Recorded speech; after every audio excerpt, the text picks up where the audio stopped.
Our tax code is supposed to be reflective of our values. The tax code does pick winners and losers. And Mr. Chairman, the winners in this bill are the top 1% of the wealthiest Americans.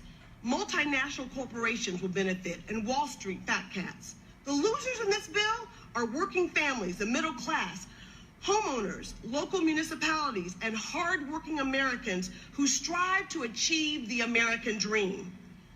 These are the people that I value, and I know that you do too. Mr. Chairman, I am sure you have heard the old adage, better to have a seat at the table than to be on the menu. Well, Mr. Chairman, the people I represent are on the menu in this bill, and I cannot stand by and let it continue as long as I am on this committee. Today I come to the People's House floor in strong opposition to the Ryan McConnell Billionaires First tax plan, a plan that overwhelmingly benefits the super rich and well-connected and scams the middle class and our most vulnerable Americans. But don't just take it from me. According to the Institute on Taxation and Economic Policy, working families in my home state of Ohio would see their taxes increase by $1,000 per year, while the wealthiest Americans, people like President Trump, would see their taxes decreased by as much as $747,000, according to the Tax Policy Center. I'm 100% opposed to you and your caucus's efforts to write this bill in secret, hidden away from the public eye.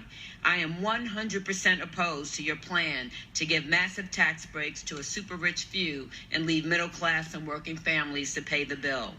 As written, the richest 1% of Americans will receive 1/3 of the overall benefits from your so-called tax reform plan in 2018. But by 2027, this lucky super rich handful of Americans will receive half of its benefits. Mr. Speaker, that is just wrong. Hardworking moms and dads deserve a tax break, not the wealthiest. The Supreme Court Justice Oliver Wendell Holmes Jr. once said, quote, "Taxes are what we pay for civilized society," end quote. The purpose of the tax code is not to award political friends and sticking it to blue state voters who pay higher state and local taxes.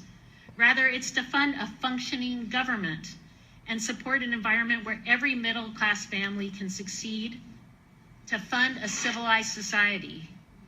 This bill undercuts the very notion of a civilized society. It's morally bankrupt and an outright attack on the middle class, built on a foundation of lies and mischaracterizations.